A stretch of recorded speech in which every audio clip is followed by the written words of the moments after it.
Good afternoon everyone. तो problem solving class में आपका स्वागत है। तो आज हम viscosity, elasticity and surface tension in topics पे प्रॉब्लम सॉल्विंग लेंगे। चलिए तो शुरू करते हैं। तो ये क्वेश्चन है, इसको ट्राई कीजिए। चलो तो देखते हैं क्या करना है। तो देखो क्या दे रखा है, radius of soap bubble is R, surface tension is T, then without increasing the temperature how much energy will be needed to double its radius। तो एनर्जी जो है ये क्या होती है, surface tension into surface area, और sphere का surface area क्या हो जाता है 4πr²। लेकिन बबल है तो बबल में कितने सरफेस होते हैं, 2 सरफेस होते हैं, तो इंटू 2 का फैक्टर आ जाएगा। तो अब हमसे पूछा है कितनी एनर्जी देनी पड़ेगी, तो वो हो जाएगा एनर्जी जो देनी पड़ेगी that is delta u is equal to u final minus u initial। तो अब रेडियस डबल कर दिया तो ये क्या आ रहा है यहां से 8t into pi R square. तो इसमें 8t पाई आर की जगह 2r आ जाएगा। ये फाइनल एनर्जी हो गई minus initial 8t pi into R square, ये इनिशियल एनर्जी हो गई। तो ये 8 इंटू 4 ये आ जाएगा हमारे पास 32t pi R square minus 8t pi R square, तो 24t pi R square. This would be the answer, 24t pi R square, ये आंसर आ जाएगा। ठीक है, तो ऐसे इसको सॉल्व कर लेंगे।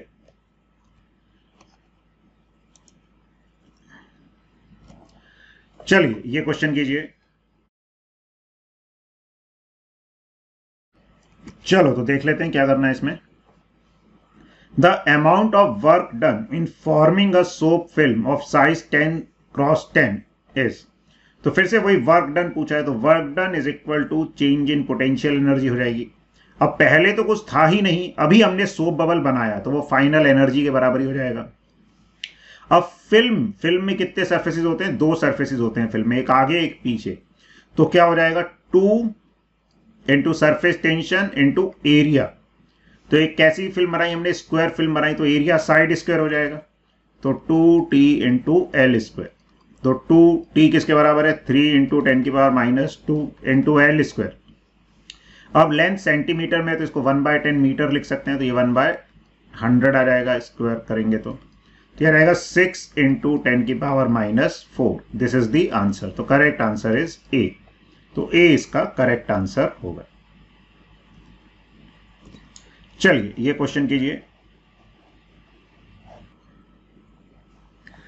चलो तो देख लेते हैं। तो क्या दे रखा है, long cylindrical glass vessel has a small hole of radius R at its bottom. The depth to which the vessel can be lowered vertically in the deep water bath without any water entering inside is. तो देखो अच्छा question है ये भी, कि एक cylindrical vessel है जिसके बॉटम में एक स्मॉल होल है आर रेडियस का, इसको हम पानी के अंदर क्या कर रहे हैं, ऐसे इमर्स कर रहे हैं।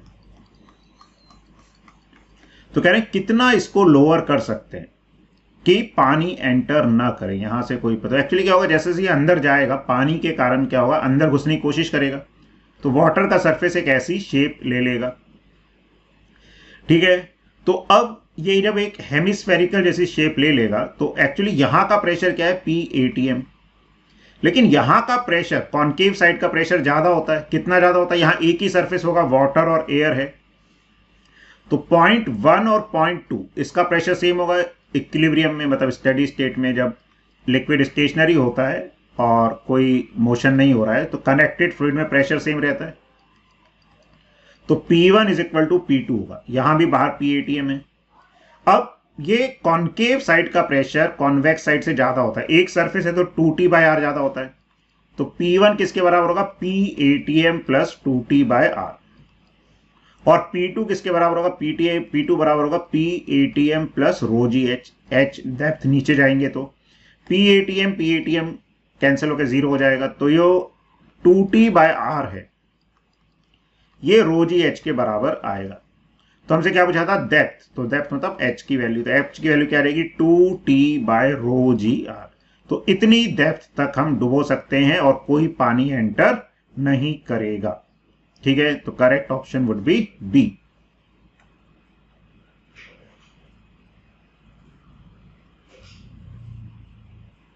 ये क्वेश्चन कीजिए। चलो तो एक बार देख लेते हैं। A bar of mass m and length l is hanging from point A. Find the increase in its length due to its own weight. The Young's modulus of elasticity is y and area of cross section is A. देखो क्या होता है, अगर खुद के wait के कारण elongation बताना है तो फिर टेंशन क्या होगी, इसमें चेंज होगी, अलग अलग पॉइंट पे टेंशन अलग अलग होगी। जैसे यहां से x डिस्टेंस पे क्या टेंशन होगी, तो x डिस्टेंस की टेंशन इतने पार्ट के वेट को बैलेंस कर रही होगी। तो अगर m मास पूरी रॉड का है तो m बाय एल हो जाएगा मास per unit length, into x करेंगे तो x लेंथ का मास आ जाएगा। तो इसका जो वेट होगा ये होगा m by L into x into g. इसको यहां की टेंशन बैलेंस कर रही होगी। तो tension at position s x is m by L into g into x. अब वैसे तो इसको इंटीग्रेट करके हम लेंथ निकाल सकते हैं, निकालनी चाहिए, लेकिन एक ध्यान रखना है कि अगर टेंशन x के साथ लीनियरली वेरी कर रही है तो हम एवरेज टेंशन यूज कर सकते हैं। ठीक है, if t varies linearly, linearly मतलब लीनियर फंक्शन है x का, लीनियर मतलब power 1, linearly with x, then we can use average tension. फिर हम एवरेज टेंशन यूज कर सकते हैं। एवरेज का मतलब नीचे वाले पॉइंट की टेंशन देख लें, तो नीचे वाले पॉइंट की टेंशन क्या हो गई, 0, क्योंकि यहां पे इसको किसी वेट को बैलेंस नहीं करना। टॉप मोस्ट पॉइंट की टेंशन क्या हो जाएगी, वो पूरे वेट को बैलेंस कर रही है mg।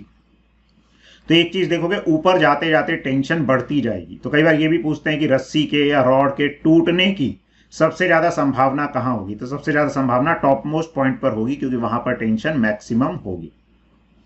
तो एवरेज टेंशन जो लेंगे हम वो क्या हो जाएगी, तो T average is tension at lower most point, sorry tension eight top most point लिख दिया हमने पहले, कोई बात नहीं, कुछ भी लिख सकते हैं, plus tension at lower most point by 2।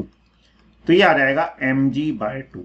अब हम फॉर्मूला लगा सकते हैं कि जो फोर्स है F किसके बराबर होता है, YA by L into delta L के बराबर। तो फोर्स की जगह क्या आ जाएगा, एवरेज टेंशन। अब हमसे क्या पूछा था कि डेल्टा एल क्या होगा, तो delta L is equal to T average into L by Y A. तो टी एवरेज mg बाय 2 के बराबर आ जाएगा, तो mg एल बाय 2ay। ठीक है, दिस इज डेल्टा एल। कई लोग ऐसा भी बोलते हैं कि हम सेंटर ऑफ मास को देख लें, तो सेंटर ऑफ मास को इस केस में देख सकते हैं, लेकिन ज्यादा हर जगह उसको देखोगे तो फेल हो सकता है वो चीज। तो बेटर ये होता है कि बस ये ध्यान रखना है कि अगर टेंशन x का लीनियर फंक्शन है, लेंथ का लीनियर फंक्शन है, तो हम एवरेज टेंशन यूज कर सकते हैं और डायरेक्टली सेम रिलेशन लगा सकते हैं। एक्चुअली ये जो रिलेशन है F is equal to Y A by L into delta L, ये कब लगता है, जब फोर्स थ्रू आउट कॉन्स्टेंट होता है, टेंशन थ्रू आउट कॉन्स्टेंट होती है। तो यहां टेंशन वेरिएबल हो रही है, तो हम डायरेक्टली टेंशन को कांस्टेंट नहीं मान सकते, एवरेज टेंशन लेकर उसको कांस्टेंट जैसा ट्रीट कर सकते हैं। तो करेक्ट आंसर जो आ जाएगा इस तरह से ए वाला आ जाएगा। ठीक है, तो ये भी अच्छा क्वेश्चन है, ध्यान रखना है।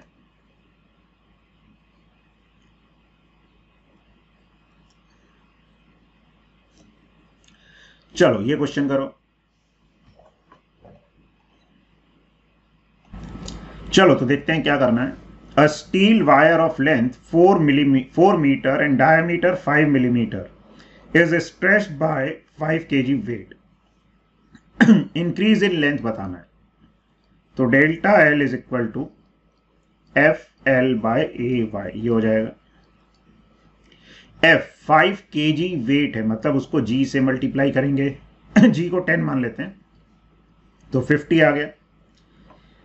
ठीक है, एल लेंथ कितनी है 4 मीटर, एरिया डायमीटर 5 मिलीमीटर है, एरिया हो जाएगा पाई इंटू 5 बाय 2 इंटू 10 की पावर -3, ये रेडियस हो जाएगा इसका स्क्वायर, और यंग्स मॉड्यूलस है 2.4। अच्छा ये भी सीजीएस यूनिट में है, तो इसको एसआई में कन्वर्ट कर लेते हैं अभी, तो फिर बाद में चेंज कर देंगे। तो डाइन का मतलब 10 की पावर -5 न्यूटन होता है, सेंटीमीटर 10 की पावर -4 हो जाएगा, यहाँ पे सेंटीमीटर स्क्वायर करेंगे तो 10 की पावर -4, तो 10 की पावर -1 आएगा, तो 2.4 इंटू 10 की पावर 11। ये आ जाएगा न्यूटन पर मीटर स्क्वायर में। अब इसको सिंप्लीफाई करना है, तो 50 इंटू 4 इज 200, ये आ जाएगा पाई, पाई को भी 22/7 लिख देते हैं, चलो ये आ जाएगा यहाँ से 25/4, 4 को ऊपर लिख देते हैं, नीचे 2.4 है, 10 की पावर -6 और 10 की पावर 11, 10 की पावर 5 आएगा नीचे, ऊपर जाएगा 10 की पावर -5, ये आएगा मीटर में। सब कुछ हमने अभी SI यूनिट में रखा हुआ है। सेंटीमीटर में करेंगे तो 10 की पावर -3 हो जाएगा। अब देख लेते हैं रफली कैलकुलेशन, ठीक है ना, बिल्कुल एग्जैक्ट भी करने की जरूरत नहीं होती। पहले 4 से 24 को काटे तो 0.6 आ जाएगा ये, ठीक है। 2 से काट दें इसको तो ये आ जाएगा 100/11, तो ये आ जाएगा 7, ठीक है। 25 को हम लिख सकते हैं 100/4, तो 100 से 100 कट जाएगा तो ऊपर आ जाएगा 4। 11.6 को 6/10, और सेंटीमीटर में करोगे तो ये 10 की पावर -3 सेंटीमीटर आ जाएगा, ठीक है। इसको काटोगे ये आएगा 2, ये आएगा 3, तो ये आ जाएगा 14/33 इंटू 10 की पावर -3। तो देखोगे 33, 14 को 33 से करोगे तो 0.4 के आसपास कुछ फैक्टर आएगा। आंसर्स भी उसी तरह के दे रखे, 0.4 या 1 मिनट नहीं, 0.33 को, हाँ 0.4 के आसपास आएगा, तो ये आ जाएगा 0.4 इंटू 10 की पावर -3 के ऑर्डर का सेंटीमीटर में। तो 10 की पावर -3 को एडजस्ट करोगे तो कितना आ जाएगा, ये एक 10 और था यहाँ पे, तो ये आएगा 140, ठीक है ऐसे। तो एग्जैक्ट कैलकुलेशन करने की जरूरत नहीं होती, थोड़ा सा हम अप्रोक्सीमेट कर सकते हैं, 0.004 के आसपास आ जाएगा। तो करेक्ट ऑप्शन जो है ए वाला हो जाएगा।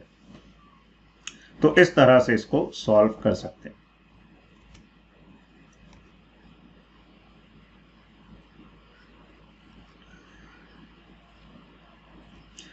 चलिए ये वाला बताइए क्या आएगा आंसर। चलो तो देखते हैं क्या करना है। 2 wires of equal length are made of same material, तो मटेरियल सेम है, लेंथ बराबर है। Wire A has a diameter that is twice as that of B, तो diameter of A is twice the diameter of B. Diameter twice है तो radius भी twice हो जाएगा। If identical weights are suspended from the ends of the wire, तो weight भी बराबर है। अब increase in length, simple proportionality का कांस्टेंट का क्वेश्चन है, तो डेल्टा एल जो है किसके बराबर होता है, FL/AY। अब देखो फोर्स सेम है, लेंथ सेम है, y सेम है, बचा क्या, एरिया। तो एरिया के इनवर्सली प्रोपोर्शनल, और एरिया रेडियस स्क्वायर के प्रोपोर्शनल होता है, तो delta L is proportional to 1/r²। तो delta L A upon delta L B निकालेंगे तो यह रहेगा RB² अपॉन RA²। तो RB स्क्वायर और RA 2RB के बराबर है, तो यह रहेगा 4RB²। RB² कैंसिल हो गया तो 1/4, यानी कि delta L B is equal to 4 times delta L A.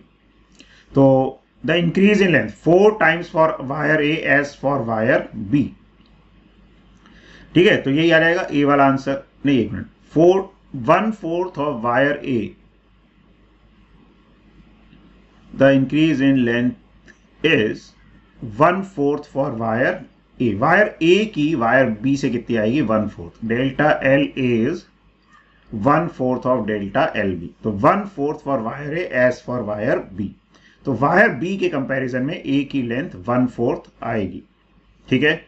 तो ये आंसर डी बोलेंगे। थोड़ा लैंग्वेज कंफ्यूजिंग है, ए और डी ऑप्शन देखोगे तो 4 टाइम्स फॉर वायर, ये क्या बोल रहा है कि वायर ए की लेंथ बी से 4 टाइम्स होगी, तो ऐसा नहीं, बी की ए से 4 टाइम्स होगी, ए की बी से 1/4 टाइम्स होगी। तो थोड़ा सा लैंग्वेज में भी कंफ्यूजन हो जाता है, लेकिन थोड़ा ध्यान देना है क्योंकि कंफ्यूजन हो गया तो मार्क्स कट ही जाएंगे, ठीक है। तो करेक्ट आंसर डी होगा।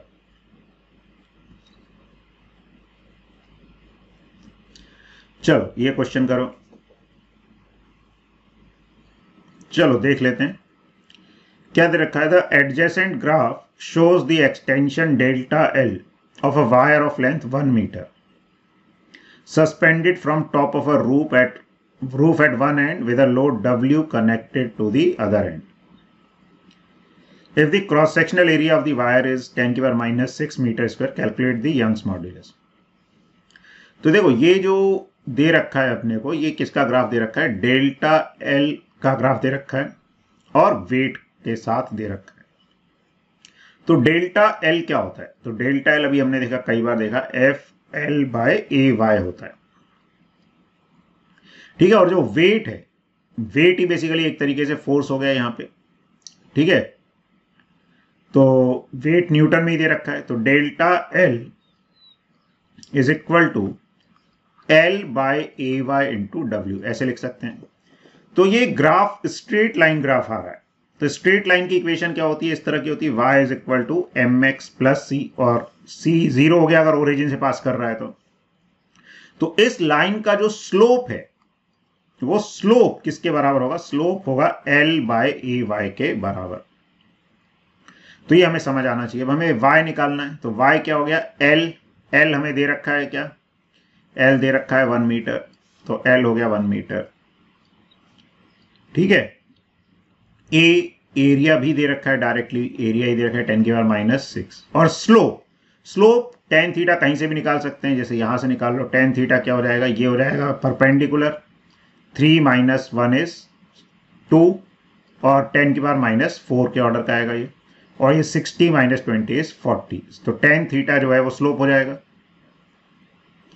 तो tan थीटा कितना आ जाएगा, 10⁻⁻4/20 आ जाएगा।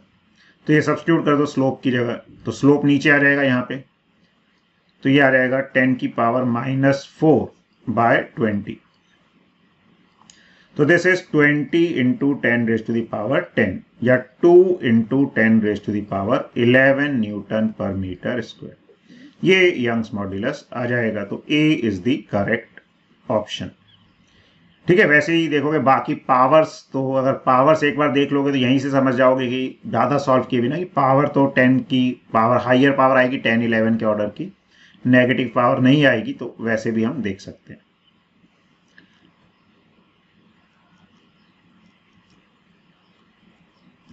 चलो ये क्वेश्चन करो, चलो देख लेते हैं क्या करना है।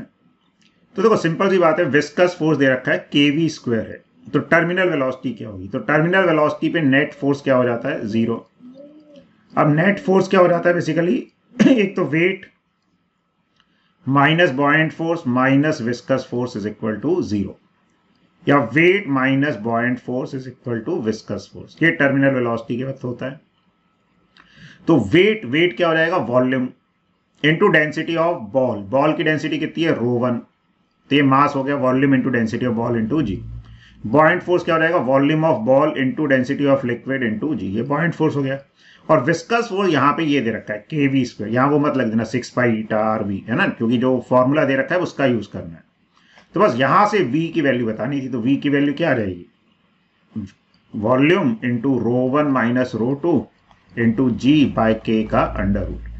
तो this is the terminal speed for this given situation.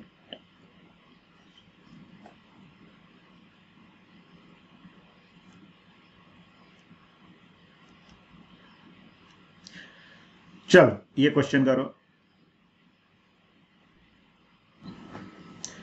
चलो तो देख लेते हैं। Capillary tube is immersed vertically in water and the height of the water column is x।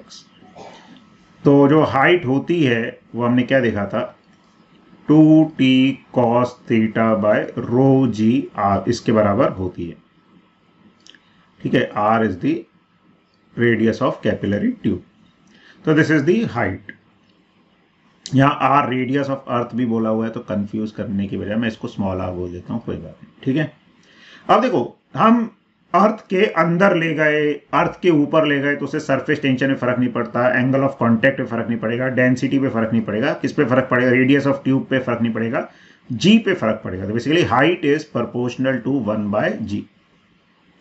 अब जब डेप्थ में जाते हैं, तो डेप्थ में हम जानते हैं कि g की वैल्यू क्या हो जाती है, तो g at depth d is g into 1 - d/r, ये होती है किसी भी डेप्थ पे। तो हाइट एट डेप्थ d, अब क्या पूछा था, ratio x to y, x किस में हाइट थी, हवा में थी, मतलब सरफेस पे, और डेप्थ में कितनी थी, y। तो बेसिकली हमें x बाय y चाहिए, तो x बाय y किसके बराबर है, h upon h at depth d, और h is proportional to 1/g है, तो मतलब g at depth d upon g आ जाएगा प्रोपोर्शनैलिटी के हिसाब से। तो g at depth d upon g किसके बराबर आएगा, 1 माइनस d बाय r के बराबर आ जाएगा। तो x बाय y का रेशो फर्स्ट ऑप्शन के बराबर आ जाएगा। तो करेक्ट ऑप्शन इज 1। तो ऐसे क्या होता है, कई बार मिक्स होके भी क्वेश्चन आ जाते हैं। अब यहां पे हमें कैपिलरी राइज का भी फॉर्मूला पता होना चाहिए, ग्रेविटेशन में जो g का वेरिएशन है उसका भी फॉर्मूला पता होना चाहिए। तो ये भी इंपॉर्टेंट है कि हमें हर कॉन्सेप्ट कम से कम बेसिक लेवल पे पता हो, कि अगर हम एक चैप्टर अच्छे से जानते हैं, दूसरे चैप्टर के अगर बेसिक्स बिल्कुल भी नहीं आते होंगे तो कई बार नुकसान हो सकता है। उस चैप्टर, दोनों चैप्टर लिंक होके आ गए तो क्वेश्चंस गलत हो जाएंगे। तो बेसिक्स कम से कम हमें हर चैप्टर के अच्छे से क्लियर होने चाहिए। चलो इसका बताओ क्या आएगा आंसर। देखो बिल्कुल सिंपल सा क्वेश्चन है ये, तो बल्क मॉड्यूलस दे रखा है हमें, ठीक है। For a given value of pressure fractional compression in volume is delta V by V, which of the following statements about delta V by V is correct. तो सीधी सी बात है भाई, बल्क मॉड्यूलस क्या होता है, delta P upon delta V by V, ठीक है।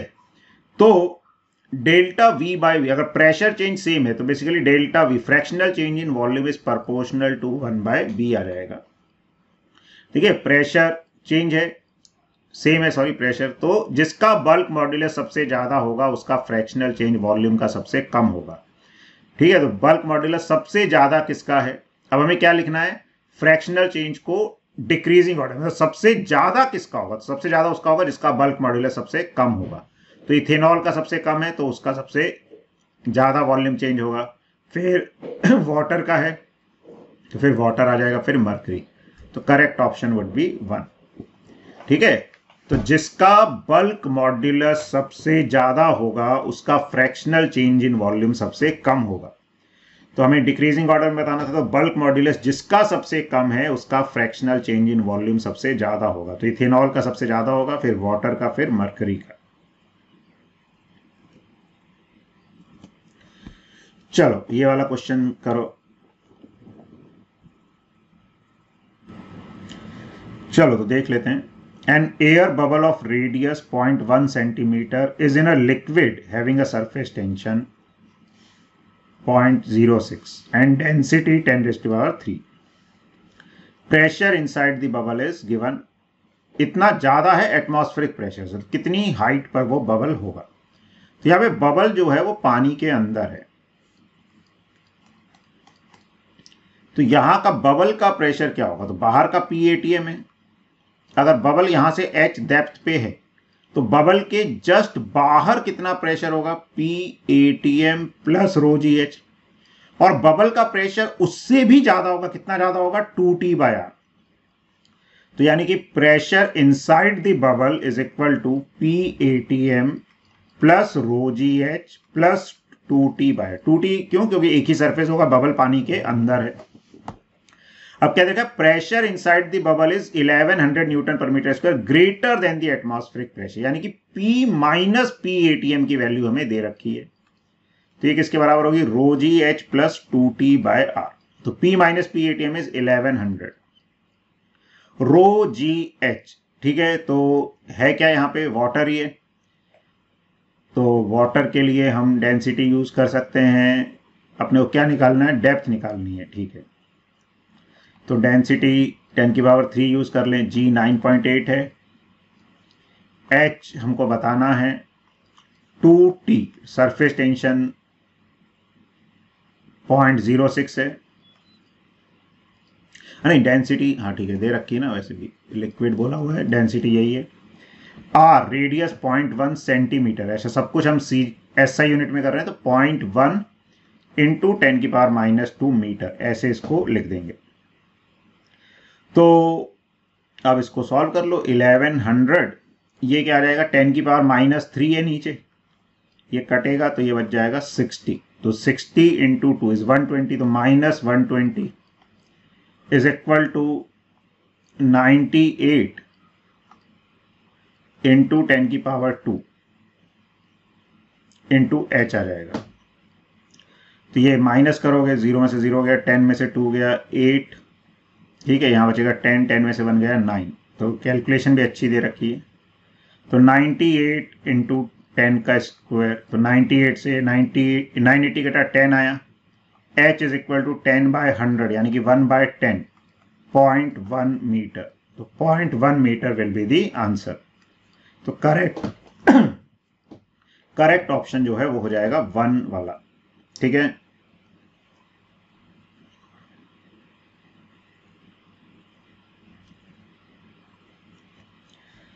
चलो ये क्वेश्चन करो। चलो देख लेते हैं। तो in an experiment a small steel ball falls through a liquid at a constant speed. तो लिक्विड है, उसमें बॉल कांस्टेंट स्पीड से फॉल कर रही है 10 सेंटीमीटर, मतलब टर्मिनल वेलोसिटी आ चुकी है। इसमें नीचे क्या लग रहा है, mg, ठीक है।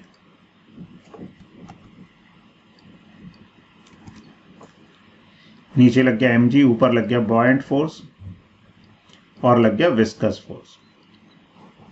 तो ये कंडीशन आ जाएगी कि mg माइनस या mg is equal to buoyant force plus viscous force. अब क्या कह रहे हैं कि हमने ऊपर की तरफ फोर्स लगा दिया, कितना, ट्वाइस दी वेट, 2 mg के बराबर। अब mg तो नीचे ही लग रहा होगा। अब 2 mg ऊपर लगा दी तो बॉल कहां जाने लगेगी, ऊपर की तरफ जाने लगेगी।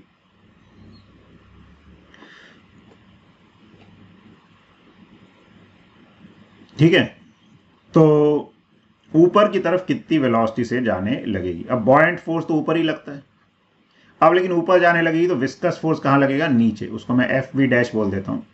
तो यहां पे विस्कस फोर्स कितना था, mg माइनस बॉयंट फोर्स के बराबर। यहां पे निकाल लें, ऊपर जा रही है बॉडी तो 2 mg plus buoyant force minus mg minus viscous force is equal to 0। Terminal velocity कितनी आ जाएगा, तो FV डैश निकालोगे तो ये आ जाएगा एक mg प्लस बॉयंट फोर्स के बराबर।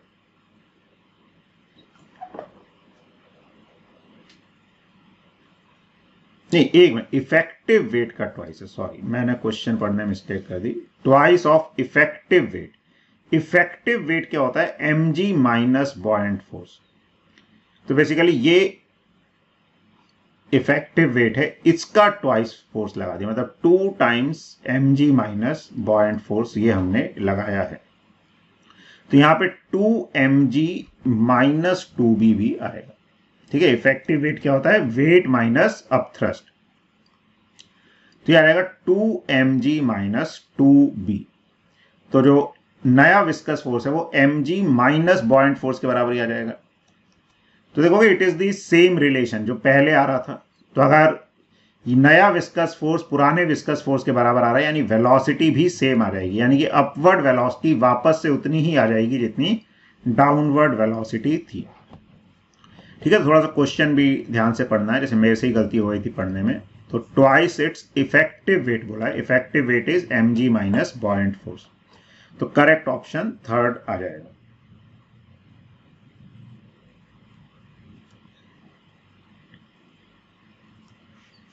चलो ये क्वेश्चन बताओ क्या आएगा इसका आंसर।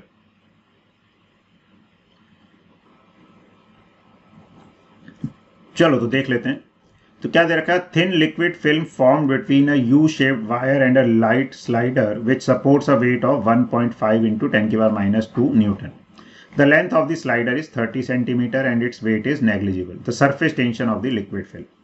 तो हमने देखा था फिल्म जो है इसके दो सरफेस होते हैं, एक तो आगे एक सरफेस होगा, एक पीछे सरफेस होगा। तो जो नेट फोर्स आएगा सरफेस टेंशन का, जो लिक्विड ऊपर की तरफ खींचेगी, वो नेट फोर्स किसके बराबर होगा, तो सरफेस टेंशन इंटू एल। ये तो एक साइड की फिल्म फोर्स लगाएगी, ऐसे दो सरफेस है तो 2TL। इक्विलिब्रियम पे ये जो 2TL है यही वेट को बैलेंस कर रहा होगा। तो हमसे क्या पूछा था, सरफेस टेंशन पूछी थी। तो वेट कितना है, वेट है 1.5 इंटू 10⁻⁻², और वेट ही दे रखा है, जी से मल्टीप्लाई नहीं करना, डिवाइडेड बाय 2। लेंथ जो है इसको एसआई यूनिट में कर ले तो 30 सेंटीमीटर, यानी कि 30/100 मीटर। तो 10⁻² और 100 तो कैंसिल हो गया, तो ये आ गया 1.5 को भी 15/10 लिख दो ऐसे, तो 15 से 30 घटा तो आ गया 2। तो ये आ गया हमारे पास बेसिकली 1/40 या 1/4 इंटू 10⁻⁻1 ऐसे बोल सकते हैं। तो 1/4 इज 0.25 इंटू 10⁻⁻1, तो 0.025 newton per metre. This would be the surface tension.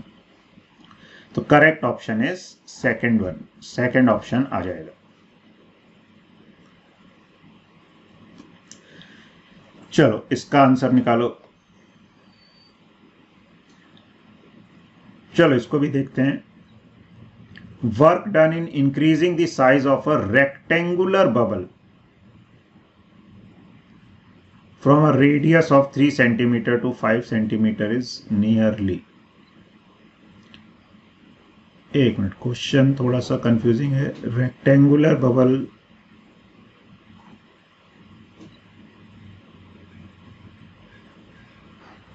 नहीं बबल ही होना चाहिए इसमें, ठीक है। ये आई थिंक कुछ गलत टाइपिंग है, तो वर्क हो जाएगा you final minus you initial. You final क्या हो जाएगा, surface area into surface tension. अच्छा बबल है तो दो सरफेस आएंगे, तो इंटू 2 का फैक्टर में कॉमन मल्टीप्लाई कर देता हूं, -4πr इनिशियल का स्क्वायर इंटू सरफेस टेंशन। ठीक है, एक सरफेस के कारण surface area into surface tension, यह एनर्जी हो जाएगी, और ये ऐसे दो सरफेस होंगे तो 2 से मल्टीप्लाई कर दिए। 4πt भी बाहर आ जाएगा, तो यह रहेगा 8πt इंटू आर फाइनल का स्क्वायर माइनस आर इनिशियल का स्क्वायर। तो 8π, पाई को पाई रहने दो, आंसर पाई की टर्म्स में ही है। टी है 0.03, आर फाइनल का स्क्वायर, तो आर फाइनल है 5 सेंटीमीटर, 5 का स्क्वायर आ जाएगा 25, -3 का स्क्वायर आ जाएगा 9। अच्छा सेंटीमीटर स्क्वायर है, उसको कॉमन ले लें तो सेंटीमीटर स्क्वायर आ जाएगा 10⁻⁻4 मीटर स्क्वायर। तो यह रहेगा 8 या 8 को 3 से मल्टीप्लाई करोगे तो 24, तो 0.24 पाई इंटू यह रहेगा 16 इंटू 10⁻⁻4। तो 16 इंटू 24 ये मल्टीप्लाई कर लो, कितना रहेगा यहां से अपने पास, तो यह रहेगा 384 आएगा, और एक डेसिमल है तो 3.84 पाई इंटू 10⁻⁻4 जूल। इसको 10⁻⁻3 करेंगे तो मिली जूल हो जाएगा, तो 0.384 पाई मिली जूल।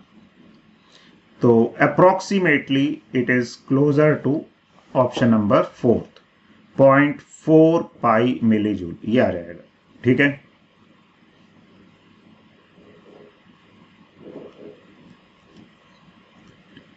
चलो ये क्वेश्चन करो।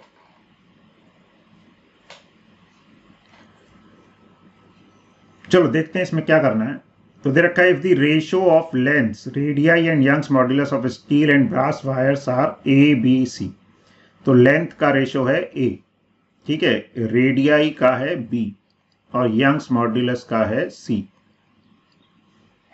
तो corresponding ratio of increase in their length is. अब इसमें जो टेंशन होगी ब्रास वायर में, ठीक है, तो T1 बोल देता हूं, ये 2 mg के बराबर होगी। ये नीचे वाले वेट को बैलेंस कर रही है, ऊपर वाले में होगी वो 3 mg होगी, वो टोटल 3 mg वेट को बैलेंस कर रही है। तो डेल्टा L जो है किसके बराबर होता है, FL/AY के बराबर होता है।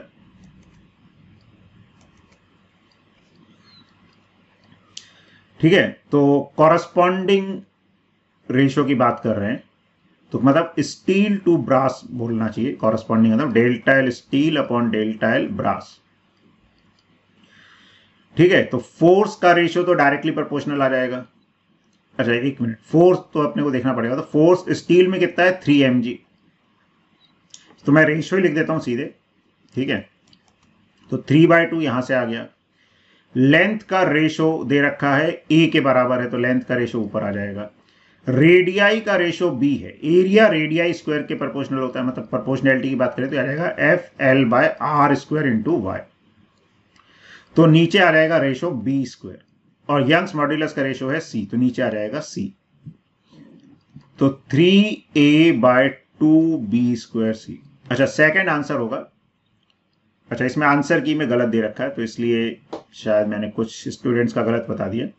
तो करेक्ट आंसर इज सेकंड, तो सेकंड जो है करेक्ट आंसर होगा, ठीक है। तो ये करेक्शन होगा यहाँ पे, correct answer is second one. चलो ये क्वेश्चन करो।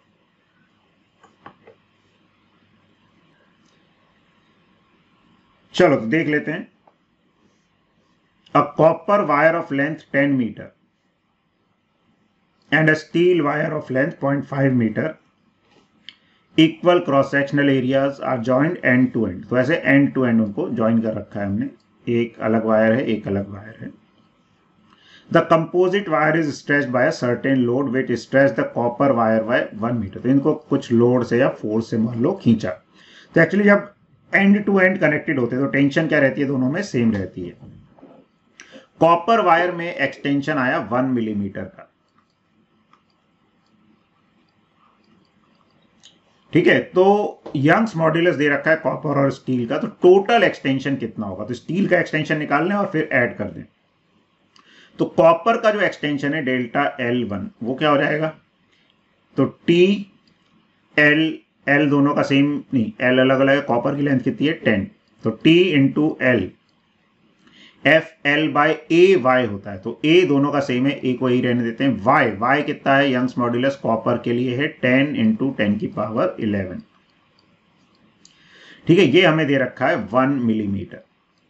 अभी ज्यादा मेहनत नहीं करनी, बस ऐसे ही लिख दो इसको। डेल्टा L2 स्टील में कितना होगा, टेंशन सेम रहेगी।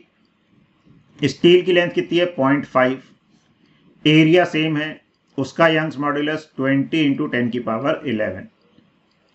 तो मैं सीधे T/A की वैल्यू यहां से सब्स्टिट्यूट कर दूं। तो T/A किसके बराबर आ जाएगा, तो T/A सब्स्टिट्यूट कर देंगे तो आ जाएगा, ये 10 से 10 कैंसिल कर लो, तो 10⁻11 इंटू 1 मिलीमीटर, ये आ गया T/A, इंटू बाकी बची हुई टर्म्स कर दें 0.5/20 इंटू 10⁻11। 10⁻11 से 10⁻11 कट गया, तो 0.5/20 यानी कि 5/200 मिलीमीटर ये आ जाएगा। तो 5/200 मिलीमीटर यानी कि 0. ठीक है 0.5 को 2 से डिवाइड करोगे तो 25 ये आ जाएगा मिलीमीटर। एक मिनट, कुछ मिस्टेक की है क्या आपने? तो इसके हिसाब से 1.025 आ रहा है, ठीक है। तो इसके अकॉर्डिंग तो आंसर आएगा 1.025 मिलीमीटर। तो हो सकता है दो ऑप्शन ये सेम दिए हुए हैं, तो इसमें एक ऑप्शन में टाइपिंग मिस्टेक हो। तो करेक्ट आंसर थर्ड दे रखा है, तो थर्ड वाला 1.025 मिलीमीटर ये कर लो, ठीक है।